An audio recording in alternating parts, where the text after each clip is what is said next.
Okay, so we're here for the fourth episode of our Future Marketing Live series. This time we're taking a look at the arts sector. There probably aren't many sectors that have had as tough a time over the last 18 months. So, I mean, as with good comedy, timing is everything. We're joined by Michelle Baird, who is Head of Marketing and Corporate Fundraising at the Ulster Orchestra. So we've lots to talk about, including the experience of the last 18 months, but we don't want to dwell too much on that. We want to try and take a positive look forward. So thanks very much for joining us, Michelle. Thank you. Conscious of the fact that, you know, our audience for this is our marketing students and people about to embark on their careers. So could you take us back to your university days, if you like? Way back. That's okay for you to say that. I couldn't possibly say that. And tell us about what course you studied and what the early part of your career looked like. Yes, would you believe it or not, I actually started at the University of Ulster Coleraine doing Asian business studies on the advice of my careers teacher, who shall remain nameless, which was Japanese and economics and statistics and accounting, really not up my street at all. And I think I got about a couple of months in and I thought, this really isn't for me at all. So I had to complete a couple of exams and then I was able to change courses, which was great, to combine humanities, which was English, media and theatre studies, which was right up my street. So I did that. And then for my degree, I majored in English and minored in media studies, specifically crime in the media, which was great. So all the film noir stuff and Quentin Tarantino and everything, it was really interesting.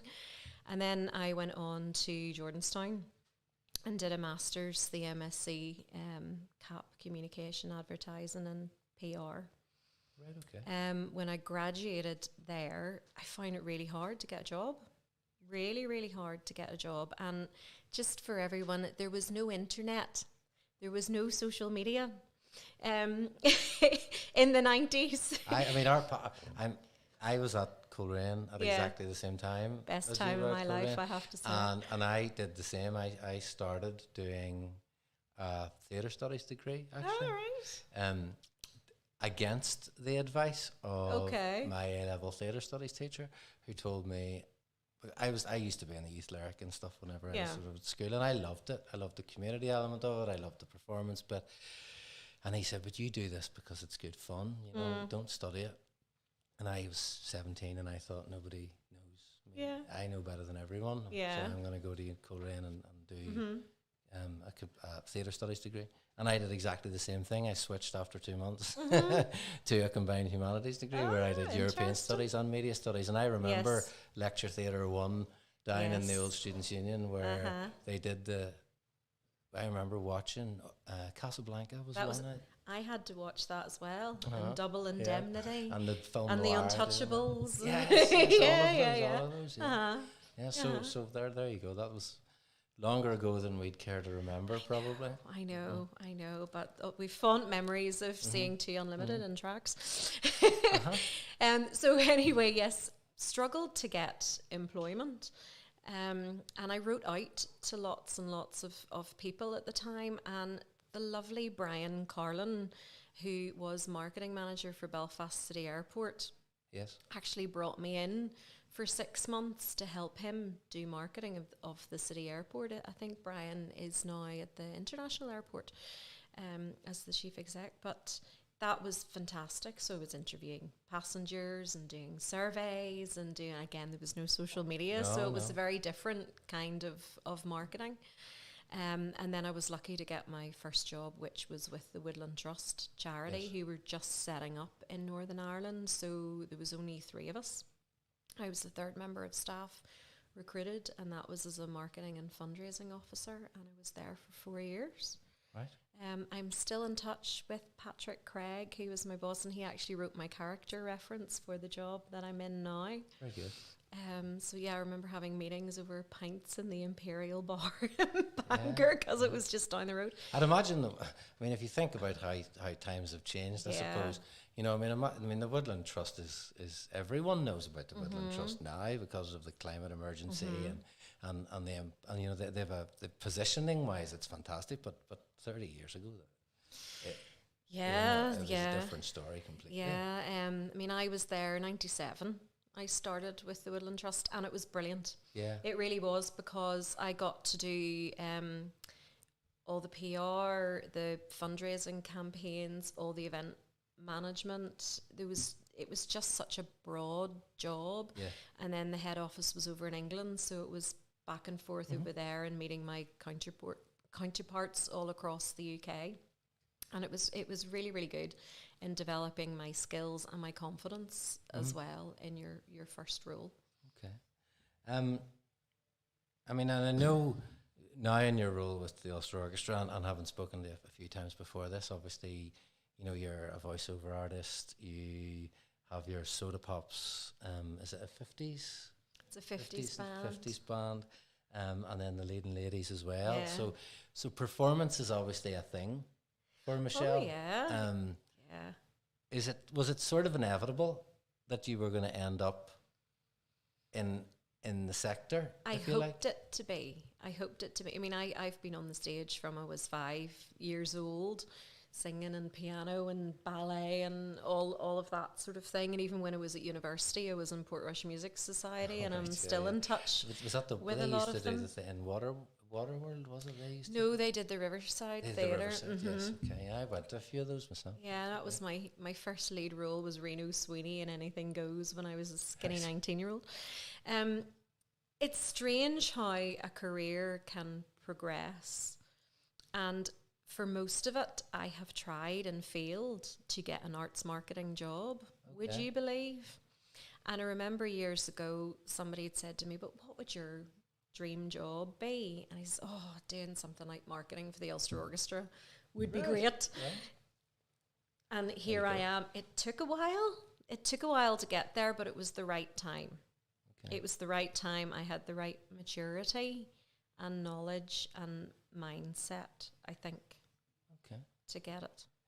I mean, tell us a little bit more. You told me a story when we first spoke to each other relating to the Soda Pops thing, I think it was, about what you did during lockdown to keep the neighbours entertained. Oh, my husband, who's an actor, Matt Forsyth, I'm dressed up a bit tonight because he has his opening night in the Mac Theatre tonight for the Mary Jones play, a night in November, so I'm heading round there for press night after. Yes, we sing, we're the singers, so just because we were bored as well, and to entertain our 5-year-old, we did shows on a Sunday night from the living room and opened all the windows, and the neighbours would dance with their wine and their gin in their hand in the front garden and join in. So, and we did it live on our Facebook. It was good fun. People watching from all over, like literally all over Europe. It was great. What was that? I mean, I'm sure everybody in the street loved that. I hope so. Yeah. I hope so. Yeah, it was good fun. You've talked a little bit about it, about your, you know, the variety of experience you had before. So you mentioned the Woodland Trust, financial services then was a thing for a while as well, I think, and then the Stroke Association. Yeah, as well. After the Woodland Trust, I decided that I really enjoy the PR and events side of things. So I joined another Bangor-based agency, Karma Communications. Okay. So I was PR and events executive there, and that was great. That got me then the experience of writing tenders and pitching to potential clients, managing and working with clients and delivering on briefs and things like that. And I met some really lovely people in that job, so that they were great times. They really were. Then after that closed down, unfortunately, that company. Gosh, when you think about it now, then I covered maternity leave in Castle Court shopping centre as marketing and brand manager. Can I ask a question months? About Castle Court? Yes. And I'm not sure, I mean, I'm fairly sure it's an urban myth, okay? But, there, you know, you hear the old thing that, you know, if you were ever in Castle Court and somebody said, "Could a plumber please come to the basement?" it meant there was a bomb A scare. bomb scare. Oh, I didn't know that. That's one of those urban. I'm I didn't know absolutely that. sure it was an urban myth, but I've never actually met anybody. No, I didn't know that one. Yeah. But yeah, again, it was great. It was a manager level job, and working for Westfield Shopping Towns. Again, I got to go over to England for regular meetings with my equivalents in all of the other shopping centres across the UK, and that was managing a big marketing budget and doing the festive promotional campaigns, working with all of the retailers in Castlecourt who each contributed an amount of money towards running promotional campaigns. So it was making sure that they all got equal attention and help boost footfall Sure, and that sales. was a great experience in terms of It was like dealing with people all who have their own individual interests and trying to make sure they all converge into something that actually works. Yeah, I didn't want to leave that. And the lovely Lisa Keys, who I'm still friendly with, she came back from maternity, as happens. So, I sadly had to leave that. But again, I've kept in touch with them and left with even more skills. My job after that was Investment Belfast. Investment Belfast, again, was a new organisation. It was a public-private partnership set up by Belfast City Council. It was twofold. It was to work with business startups and pair them with investors. And it was to market Belfast to international investors. So I was marketing manager there. So it was brilliant. Just it was at a time where businesses had a lot of money and networking was a big thing. So there was dinners and events and lunches and everything all the time. So I got to meet a lot of people. And you know yourself, particularly when you work in my line of work, it's all about who you know as well. It does really help. And we also managed the Belfast stand at the MIPIM property event, which is a massive world event in Cannes. So I had to go to Cannes for a week. Take one for the team there. Yeah, that was just another world. I'll not go into that, but that was amazing. That's a whole other webinar. Isn't it? But at the time we worked with Laganside, and we worked with Titanic. I was in there at the initial meetings of the whole Titanic development and went to the presentation in the old drawing room when it was just rubble, pretty much, you know. And then we worked with AM Development and bringing Victoria Square over to Belfast, setting up meetings for them with other retailers, and it was phenomenal. It really was a really interesting job. But unfortunately then the council had pulled the funding from that. When was that? Would that have been late? No, would that have been around 2000? Early 2000s. Was that early 2000s? Yeah, I was there for 3 years. I remember going to, in one of my previous lives myself, in the quarry equipment business, actually. There was an event in Titanic Belfast. Was it even in? I don't even Titanic remember. wasn't in Titanic. built, No, it was in the W5. built. It was in W5. Yeah. That's what it was. And I remember the chief executive of the Titanic Quarter Development came and presented this because we were doing construction industry stuff, and he was the keynote at this event that I attended. Having only been in the construction sector for a year or two, and he presented this blueprint for what the Titanic Quarter was going to look like, and it was like, this is us properly growing up and being a proper city here now if this all happens. And it's been amazing actually over the last 15 to 20 years to see that actually being realised, because part of you looked at what that part of Belfast was at that stage and thought, is that even possible? Yeah. But to see how it's developed with the film studios and with Titanic Belfast and its city and all those things coming in there now, you were right that was at the start of that development. It was really exciting times because we were a PPP. We needed stakeholders to invest, put money into our organisation as well as the council to help then deliver all of these projects. the Northern Ireland Science Park as well. The lovely Norman Apsley was CEO there at the time. So all of those organisations, we all worked together on really promoting Belfast as this great destination. And then we did the 25K awards, as they were at the time, which was business startups and creating new products, and that was at the City Hall every year. Yeah, it was brilliant. Very it was good. really, really good. Really we were all gutted when it had to close. Yeah, sadly. Yeah. I mean, I suppose. I mean, I'm conscious that we're doing an arts sector thing, and we haven't spoken about your role with the Ulster Orchestra yet. But because that's my only arts marketing job. Yeah, I mean, one of the things that I'm always conscious of is I do think that, I don't know whether it's young students putting themselves under this pressure or it's schools or universities put them under this pressure, but there seems to be more of a feeling that there needs to be this big plan about, how it's all mapped out. And Doesn't I know my way. career didn't go that way. There's been a few completely left turns, and yours is another example of that. And the other guests we've had on the episodes as well have been, no, this didn't there wasn't a linear path here. It was a sharp left there, and then it was a quick right there, and this is where I've ended up in it. And it turns out to be the best place for me. Yeah. But all the other experiences have sort of accumulated to make it possible. Yeah. So trying to get back to the current role then with the arts. Yes. I mean, it's sort of, again, as I mentioned in the introduction, timing is everything.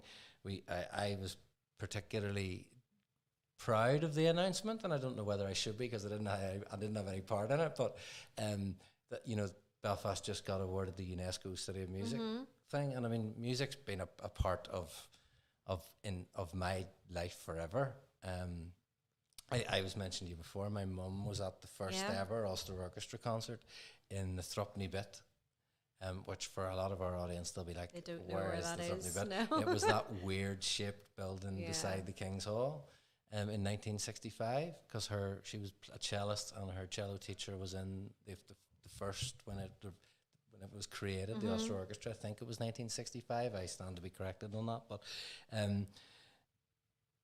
it's a complex job. Can you tell us a little bit about, on the face of it, it's glamorous, and it's big events, and it's people in black ties and bow ties and nice dresses performing very well, and extremely talented musicians. There's a lot that we don't see in any marketing job in terms of getting the events program marketed properly. Can you tell us a little bit more about the kind of stuff that's involved in your day-to-day role that maybe doesn't start. maybe shatters the illusion of glamour a little bit? Yeah, and a word of advice as well to any marketing students, try to put yourself in the role that you're going for. Try to imagine yourself actually, it's all very well thinking, oh, that sounds great and that would be great, but when you're actually in the role and delivering the nitty-gritty, it's a completely different thing. And I wasn't going to go for this job. I worked for the Stroke Association charity. I'd gone then after Investment Belfast and got a job with Northern Bank just after the robbery. And I was Belfast Regional Marketing Manager. Because I got offered the job, I took it. Never worked in a bank before, the whole financial world. I was there 2 years. It just wasn't out of all my jobs. Now, I still, again, learned new skills, but it just wasn't for me at all. It was alien to me. So I left and travelled the world, as you do, and went and worked in New Zealand for a while, which was great. Say so. And then when I came back, I wanted to go into the charity sector again and got a job with the Stroke Association charity as the Northern Ireland marketing manager, and I was there for 5 years, and it was great. It was really rewarding, and again, our head office was in London. It was a great job, and I met some really special and really lovely people, and the organisation is still going strong, which is great. And then the job for the orchestra came up, and I wasn't going to do it. You had to write 3-page When letter. did you see the job ad? Where can you remember? I think it was maybe a friend had actually said to me, and I went, I haven't a hope in hell, because at the time it was director of marketing and comms, and there was half an hour to go before the deadline. Oh my God. Half an hour. Okay. And I wrote 3 pages off the top of my head, just like that. I thought, oh, just put it in and see how it goes. Got an interview of which I was shocked. And I remember going in, it was in the Ulster Hall. There was 8, I'll say that again, 8 people on the panel in a room a third the size of this. And I was there for quite a while. But the thing is, with an orchestra, and they don't like me saying this, but it is true, when you're marketing something, the orchestra is ultimately, it is a product. Yep. And I knew all the different principles of marketing and all of that, and you just apply them to whatever you are promoting at the time. And because I was into music and I'd been to see the orchestra lots of times, and I already had in my head, oh, well, I would do this, and maybe they should try this. So yes, after that very tough interview, and then I got the call later on that day to say I'd got the job, and I didn't accept it immediately because I was in so much shock that I needed to actually process it. I mean, I think I was gobsmacked. I think there's something to respect in the orchestra there, I think, in terms of making a decision, because very often we all see job specifications that say, you must have 10 years experience or 5 years experience or whatever in the sector. And I think there's a danger, I think there's a danger in that if you keep doing what you've always done, you'll keep getting what you've always got. I agree. And yes. Bringing people in with your charity experience, your investment experience. Well, the orchestra is a charity. Yeah, but that breadth of experience and the solid principles, is there maybe a danger that people can get pigeonholed into a particular sector sometimes, when in fact the marketing skills are transferable across so many places?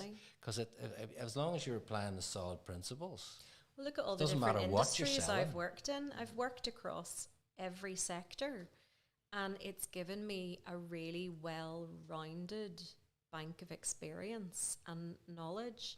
And, you learn from people how to behave and how not to behave, and the things that work and the things that don't work. So, and I think, again, because I've been involved in the arts personally, since I was a child, I know a lot of people that work in the arts. I know a lot of arts journalists and all of that. So I suppose I had that bit of extra experience and knowledge too. But I will say the world of an orchestra is nothing like I've ever experienced, ever. And I know that they don't mind me saying this, because I think one of my colleagues, she nearly didn't come back after day 1. I remember my first week, and on the Sunday, I just was, this is my dream job, but oh my God, what have I let myself in for? It's just a minefield. Okay.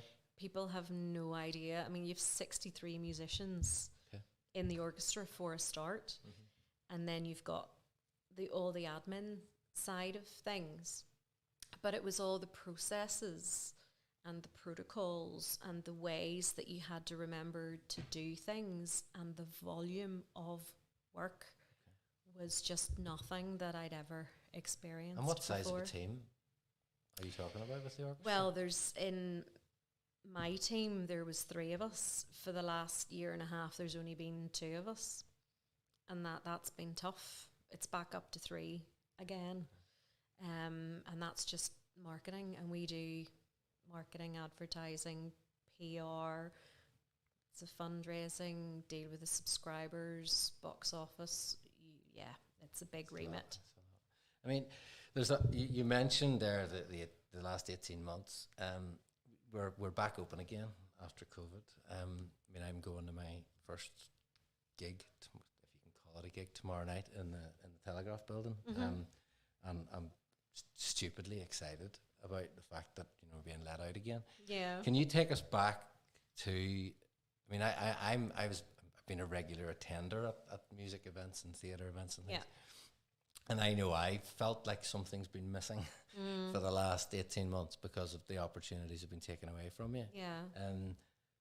Can you take us back to that first lockdown and talk to us about the impact, both, you know, personally and professionally, that had on you and the other members of your team in terms of how you were going to move forward, or what the world was going to look like for the next while? It was initially just really disappointing because one of our main targets is to build audience figures, new audience development, box office income, all of that.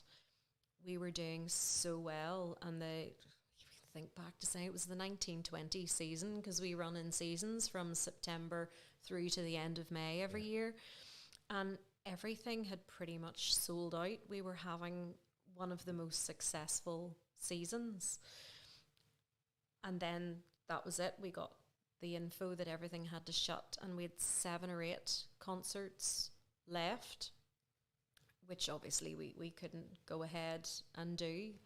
So senior management team, I have to say, during lockdown, I've never worked as hard.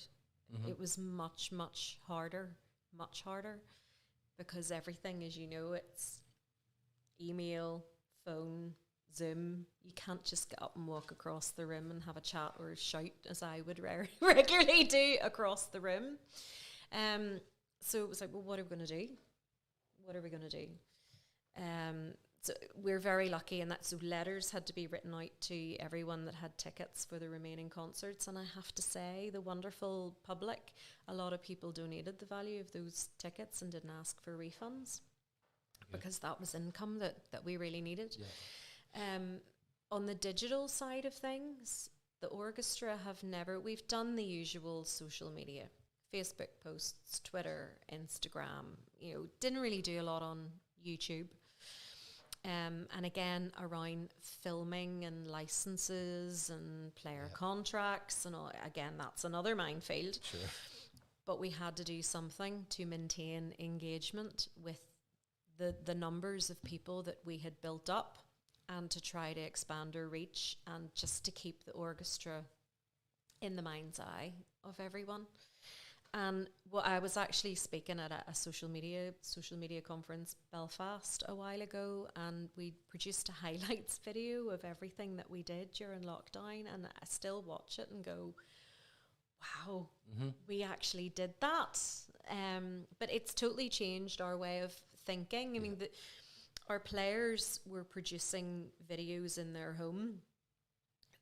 If you're a professional player in an orchestra, the quality of your performance is up there, and the quality of the audio has to be as important if you're doing a recording. So there was a lot of work in trying to persuade the musicians, because that's their product. Yeah, your jeans and a t-shirt, and just, so eventually, as more and more produced videos and it got good response, then more came on board. We did our first online concert ever last Christmas at the Waterfront Hall. We've produced, it was in March, we did these Mindful March videos. We did schools concerts online. We did relaxed performances for people with autism, and we did so much. We did an advent calendar last Christmas, which had a video every single day. So we went from 23 YouTube subscribers to, it's now 945, which was great. But again, we were looking at what other orchestras were doing as well, who have bigger teams and they've specific digital teams. And like I had to learn video production, because initially it was my colleague Miriam and I having to edit and produce these videos. So it was YouTube tutorials on how to video edit, but that's what we got. A lot of PR as well for what we were doing. We collaborated with Ryan McMullen for a piece for the NHS, and that's now achieved, I think, 64,000 views to date. So a digital strategy was needed. It actually, lockdown gave us the chance to take a step back and say, okay, we're great at doing the normal marketing, PR, all of that. We haven't been so great at doing the digital. Yeah. And this is the way forward. We have to do it. Is there an element of that, you know, not to say anybody is thankful for the COVID pandemic coming along. I mean, nobody could ever say that. But is there, it's sort of forced everyone in every business, I think, a little bit out of their comfort zone, and forced people to try things that they hadn't tried before, because it was like, oh, but you know, we don't do that. We've never done that. I don't see how it can work. Suddenly, whenever you can't put bums on seats in a venue, you're like, well, you know what? We have to now try these things. And I mean, the collaboration with Ryan's an interesting one. I mean, I saw Ryan playing up at the Belfast festival, and you know, he's got a very engaged, a very loyal following. Yes. And I mean, in terms of expanding your audience and the reach, I'm sure that's been a big help in terms of opening new audience opportunities to people who would never have maybe come across the orchestra before, but because of the collaboration with Ryan are now aware of what you're doing, and could potentially try and explore some of the other things. Absolutely. And again, when I first started with the orchestra, one of the main things I wanted to tackle was to break down that reputation of being elitist. Yeah. And, you know, people on a stage in penguin suits, and only the rich people went to listen to them. And no, that's not what we wanted, because we'd already done a lot of work in the community and schools, and we continue to do that. I mean, we've been doing workshops with prisoners in Hyde Bank, and our learning and community development team are just phenomenal in what they have achieved, and we need to shout even louder about all of the community stuff that we do. And again, it's really interesting to look at the demographics of our audience and see how it's changing. I mean, we have a concert tonight in the Ulster Hall, and yes, we know the average person, what they look like to go to a core classical concert. Our pops concerts are much more varied. A lot of families would go to pops concerts, and young couples, middle-aged couples on nights out or whatever. So it's really varied, yes. But collaborations is the key, because it helps us tap in to those other artists' followers, especially on the social media, that we can almost ride on the coattails. Yeah. Lush. I was going to bring you on that, because obviously both of our Coleraine experiences. I tell you, that was you know, the golf. Know the every golf lyric of every song. Was probably I mean, I met my wife on the dance floor in Kelly's, so did you? It's a wonder that survived. Lush Classical has been, you know, it's been a mainstay in my calendar. I mean, the tickets that I have for 2022 now are the tickets that I originally bought for 2020. We were there for the first 2 or 3, I think, and I was because I go to Ulster Orchestra concerts, the core classical ones as well, and I was always amazed. Part of me standing on the floor in the Odyssey with 10,000 people, and the brilliant, I can't remember the names of the two ladies, the two sisters. I know them well, Jolene and Philippa. They're fabulous. They are absolutely fabulous.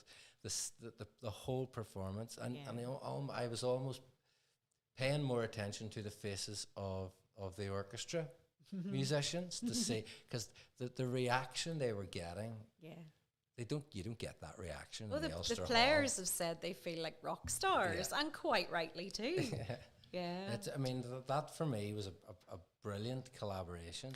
It was a brilliant collaboration in terms of profile raising, and people saying, "Oh, the Ulster Orchestra, that's brilliant."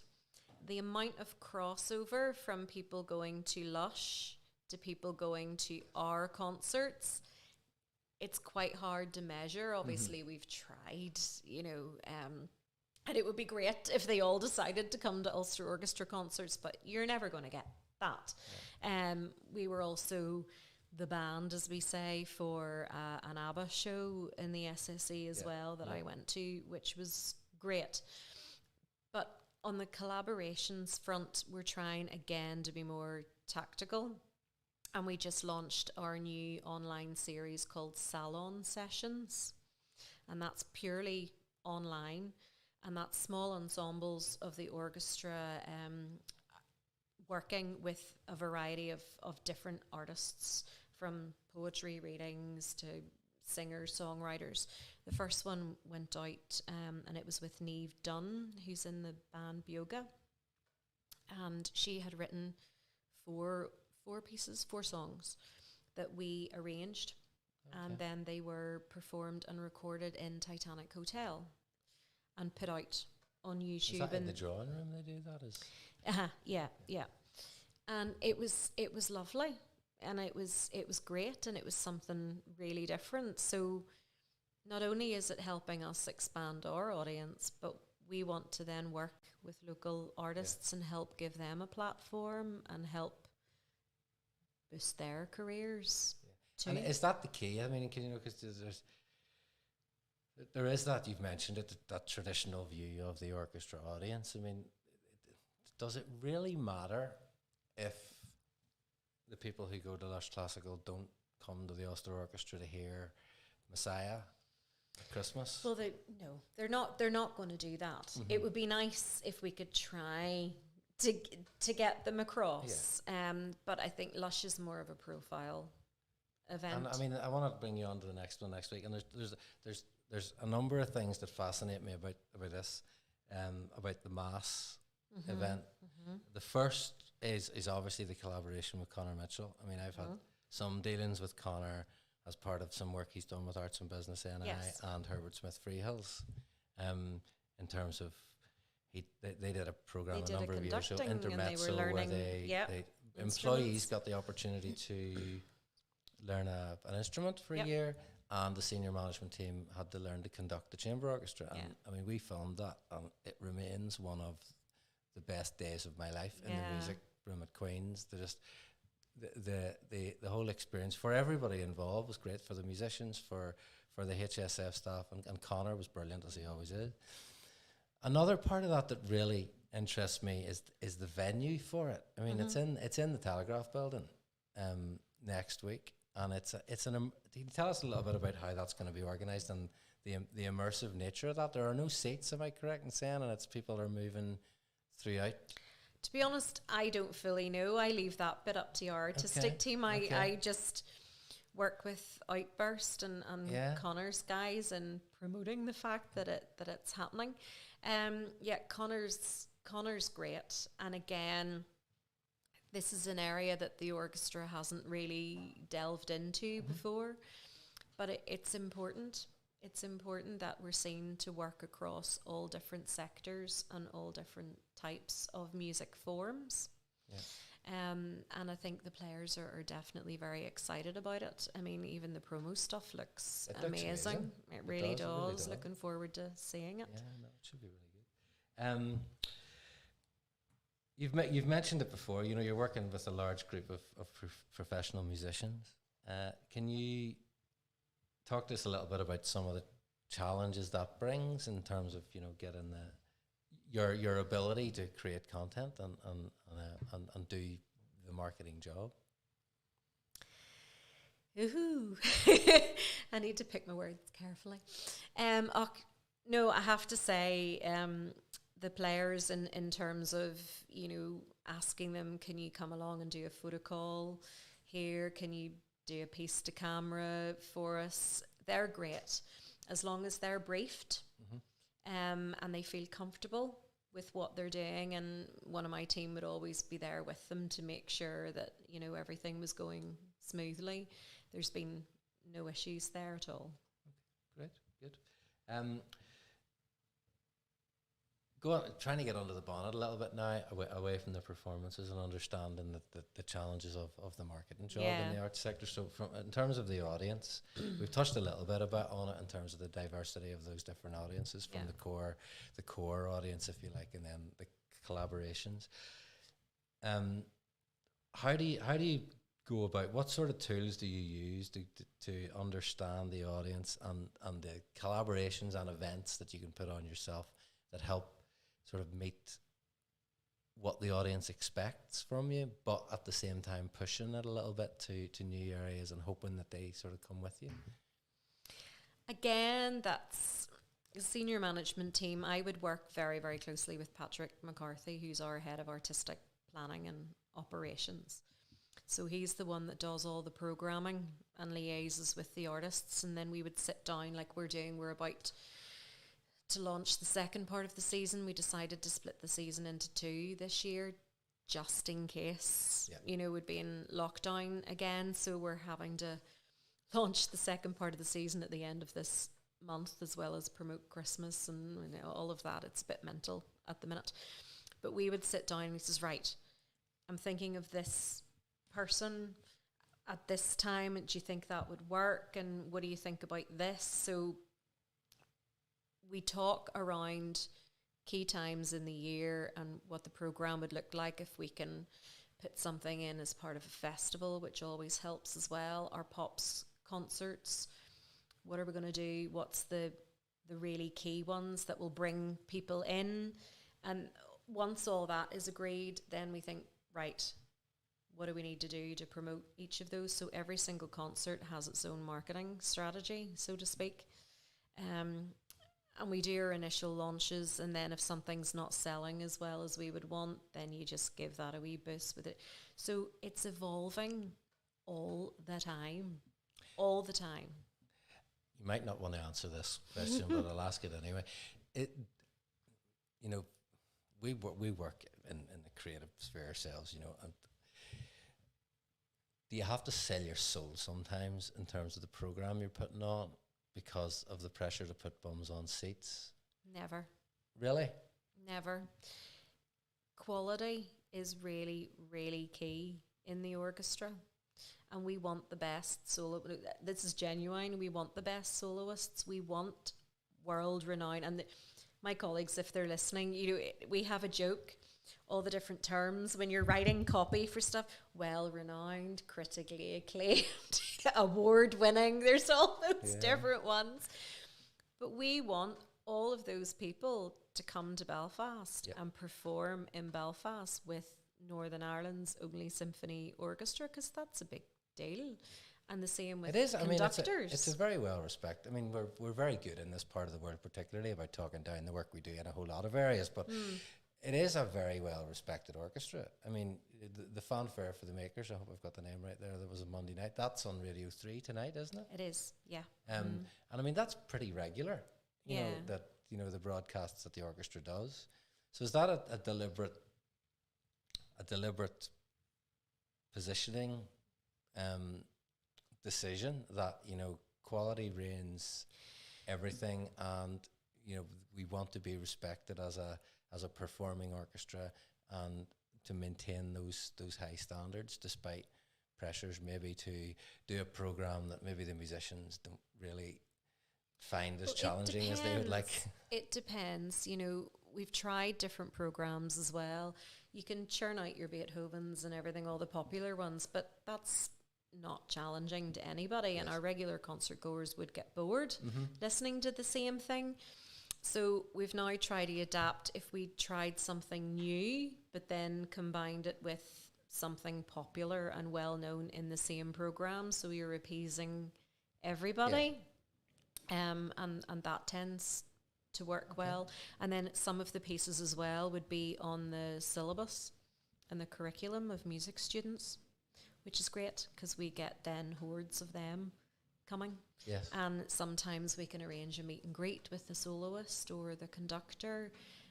So it's quality is very important, but at the same time making your audience happy and feel, well, that was money well spent and bravo, and I'll come back again. Personal experience with some of that school stuff. My daughter plays the violin at the School of Music, and there was a thing done at their school a couple of years ago now, over a weekend, where they got the opportunity to go in and sit with a player of the instrument that they played.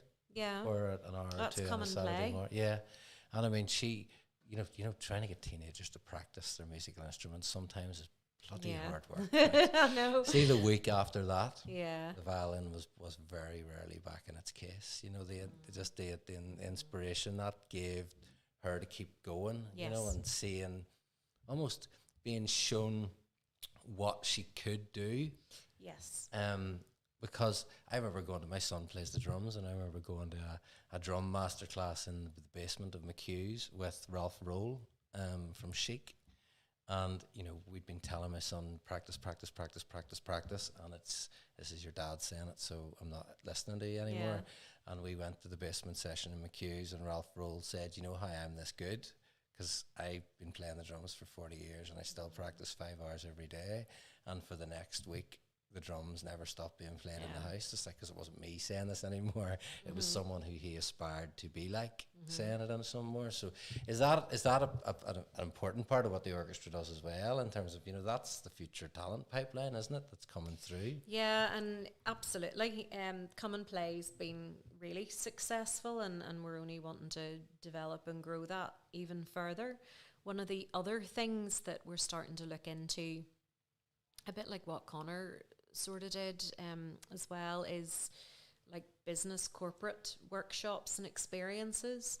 One of the things we're thinking of is 50 empty seats, and the staff tried it. So during a rehearsal in the Ulster Hall, people will sit on the stage in amongst the orchestra while they are performing and rehearsing and everything. And we did that as staff. And it was amazing. So. It was amazing, and even watching, you know, some of the wind players and just changing their reeds and just in between, and tapping and all the little tiny things that they do to make sure that their instrument is superb and ready to go at the time that they have to play it. So yeah, we're developing more stuff like that as well. We've touched a little bit on the programming side. I mean, how challenging is it to keep putting together programs that people are going to keep coming to? I mean, I know there's an awful lot of music out there, but I'm sure from your artistic department's perspective, they must have some breadth of knowledge and awareness. They must just listen to music constantly. They do, but you have to think about audiences as well. You know, as I said, we've got our subscriber base, who are people who have come to our core classical concerts for 50 years. Mm-hmm. So you have to keep them happy. But a lot of the audiences are constantly moving and evolving. So someone may only come to 1 or 2 orchestra concerts and then not come back. You know, the one-timers, and then you have the frequent attenders who will maybe only go to Pops concerts, or you have people will only just go to Christmas concerts, and that becomes their annual tradition. Mm-hmm.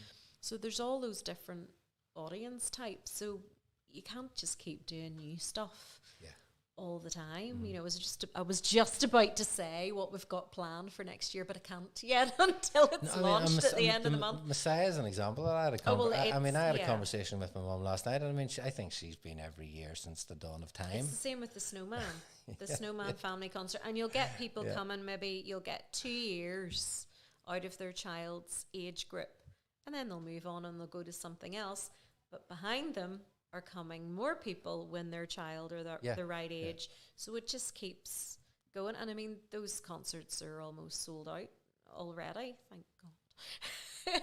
So yeah, I think everybody's just glad to be let out again, I think, aren't they? I mean, I was looking at the programme. We're going to the Tiger Came to Tea, I think, on Sunday. Oh, very good, at the Ulster Hall.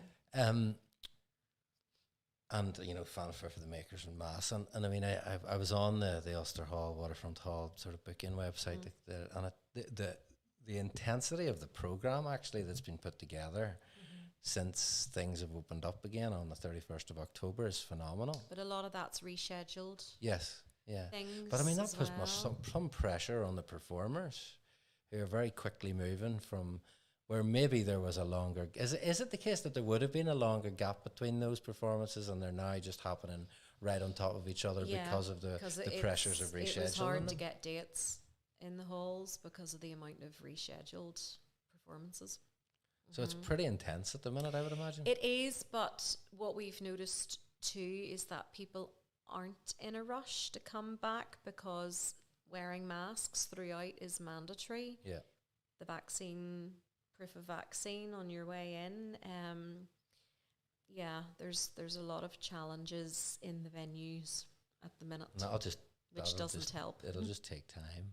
You can't just, I suppose you can't just switch off the PR, if you like, the justified PR around safety over the last 18 months. You can't just say, right, okay, we're all fine now. No. It takes people, because behaviours are hard to change, and it's going to take a while, I suppose, before people feel comfortable in those environments. Yeah, and then because we don't have our own box office, we have to use the venues' box offices, and they've made a lot of changes and things, which then has an impact on how we do things and our audiences and their expectations. So there's a lot of firefighting at the minute. I mean, in terms of audiences, if we can go back to audiences for a second, how important is it for you to sort of own that relationship with your audience and have the information around, how often they attend concerts, what kind of concerts they go to? What are the main sort of communication channels that you would use to try and reach that diverse group of audiences that you have? Again, as I said, every concert has its own marketing strategy. Brass is featured in tonight's concert, so we were targeting all the brass societies and trombone groups and all those bands and everything else. So it's just being really tactical into who you promote a particular event to, who you think would be interested in it. Okay. But keeping on top of our audiences is really important. How many young people come, how many of a certain ticket price are proved the most popular, so that we can then review ticket prices and see which ones we can increase and which ones need to stay the same, if we need any other offers. Yeah, there's a lot of work. There is. And in terms then of I mean, I'm sure the advent of digital technology has been a big help in that regard, in terms of the visibility of data that it gives you. Is there any sort of marketing automation that you're using as part of the work you do with the orchestra at the minute? No, it's just really analytics from Google. We're getting a piece of work done on our search engine optimization, just to provide a baseline for that. And then we can build some new campaigns. For our website is getting another overhaul. We're just looking at all of those different things to make sure they align and they all complement each other. Print brochures and things and programs still works. I know it does, and I miss it terribly. And I mean, it's one of, there are very few, I suppose, because there's less of it potentially now, but I know I'm on the mailing list, and we get the program brochures mailed out just whenever they come. And it stays in your drawer in the kitchen. It doesn't. And you take it out. Honestly, it's one of those things. Whenever it arrives, I sit at the kitchen table on a Sunday. It's instead, I don't buy Sunday newspapers anymore because I don't think anybody does. It's one of those Sunday things. I'm gonna sit at the table with a nice coffee and a bun, and I'm going to sit and browse the Ulster Orchestra thing and put a circle around, fold down the pages and think, oh, there, my mum might like that. We could go to that. We could go to that. And I love doing that. I think there's something. We've really missed that, because our season brochure that we produce, now we are producing one for the second half of the season, but that would be circulating. We produce around 15,000 of those every year, and then flyers. We've got our outdoor, we do our billboards. Radio has obviously become very popular, and online advertising. We even tried washroom advertising for Pops concerts on the back of the toilet doors around Christmas to promote the Pops concerts after Christmas as potential presents. So we've tried everything. Beer mats we were looking at too at one point.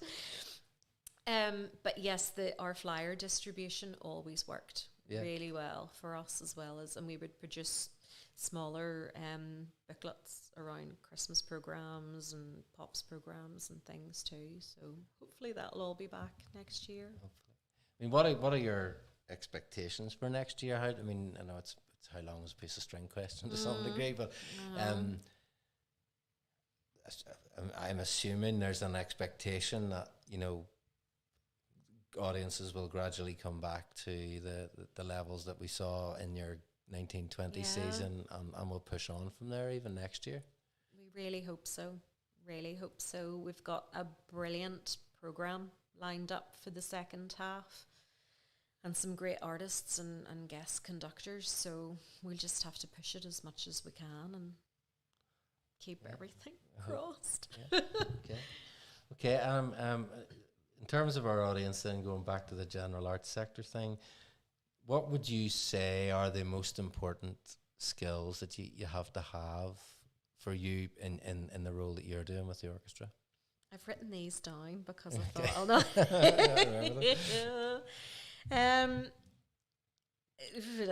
resilience.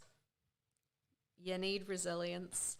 That it's not a 9-to-5 job by any means. Marketing is never a 9-to-5 job. You have to think outside the box all the time.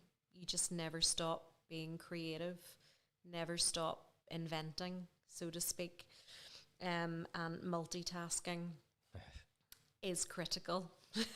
It really is. I mean, yes, my job is very busy and very demanding. It really is. And but no 2 days are the same. And it's just really interesting work. You know, it's the work that I do, I just love it and I thrive on it. It's the volume of work in the arts that people find the tough part. Yeah. You have your planning that you do, you have your season there, that's all great.